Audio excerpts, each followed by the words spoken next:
2012 and 2017 marks the launch of 12th 5-year plan. According to this plan, it must be guided by a vision of India moving forward in a manner that would ensure a broad-based improvement in the living standards of all people through a growth process which is faster than in the past, more inclusive and more environmentally sustainable, and to achieve, of course, growth rate of 9%, as was also mentioned in the previous plan, that is 11th 5-year plan.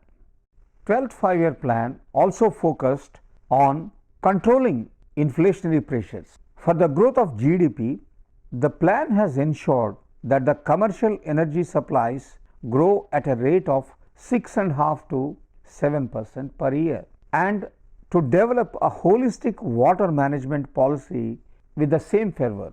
It suggested a new legislation for the acquisition of land, continuous focus on health education and skill development.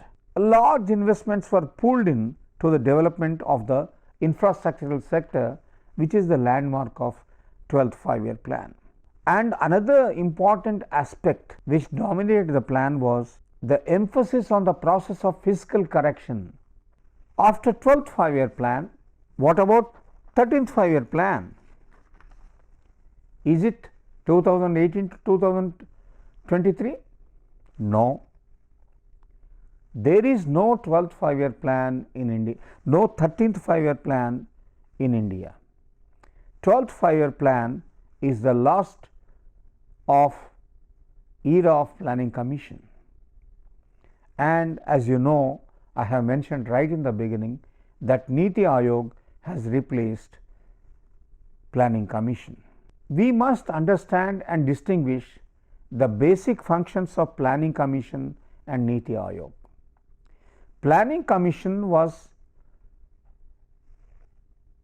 a formulator of plan, an allocator of funds, resources, whereas unlike planning commission, NITI Ayog has no power to allocate funds to states or union territories for regional development. NITI Ayog has no such powers. Further, NITI Ayog cannot formulate a plan, but it can formulate a policy. Aayog provides the direction to the monitoring and evaluation activities in economic development. It also pegs importance to quality standards, ethical procedures, and provides appropriate institutional mechanisms.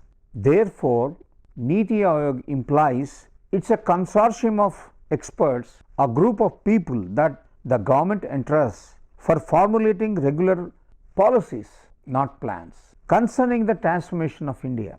A commission which assists the government in both social and economic issues. NITI Ayog is an institution which evaluates the implementation of the government's programs and initiatives. NITI Ayog tries to provide a critical, directional and strategic input to the development process in India.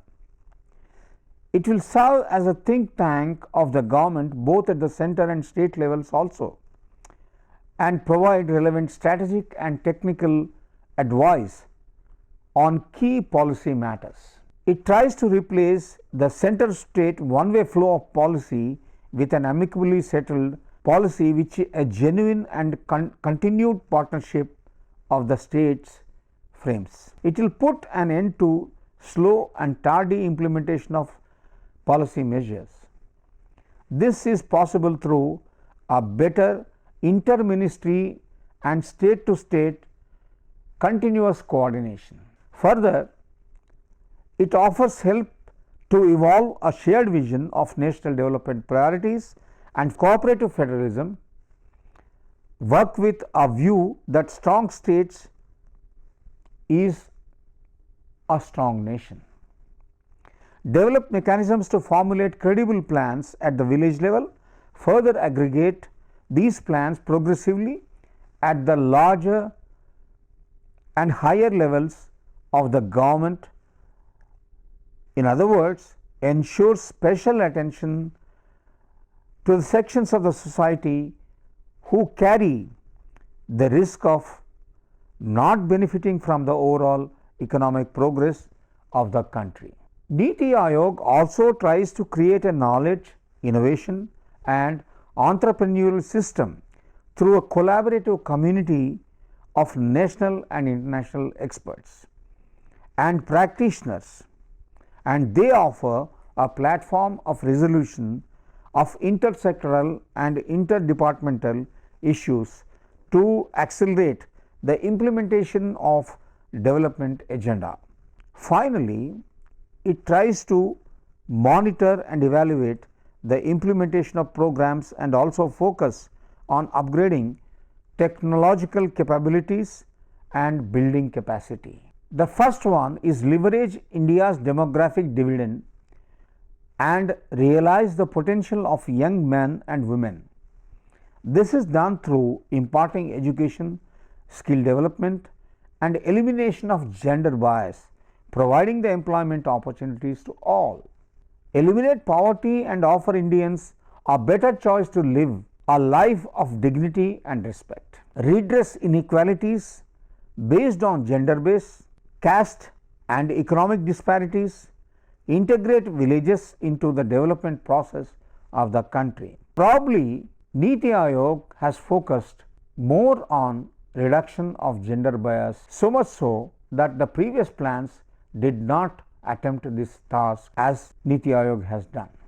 To safeguard also environmental destruction and ecological crisis because of pollution and other problems, and there is a broad based supervising authority that is being created under the expert group of NITI Ayog. As I told, NITI Ayog marks the end of era of planning, and then the role of public policy in Indian economic development has been very crucial. It is undoubted, we should say, that either during a planning process or during NITI Ayog, the public policy is very instrumental in carrying forward the economic development process in this country. Thank you very much.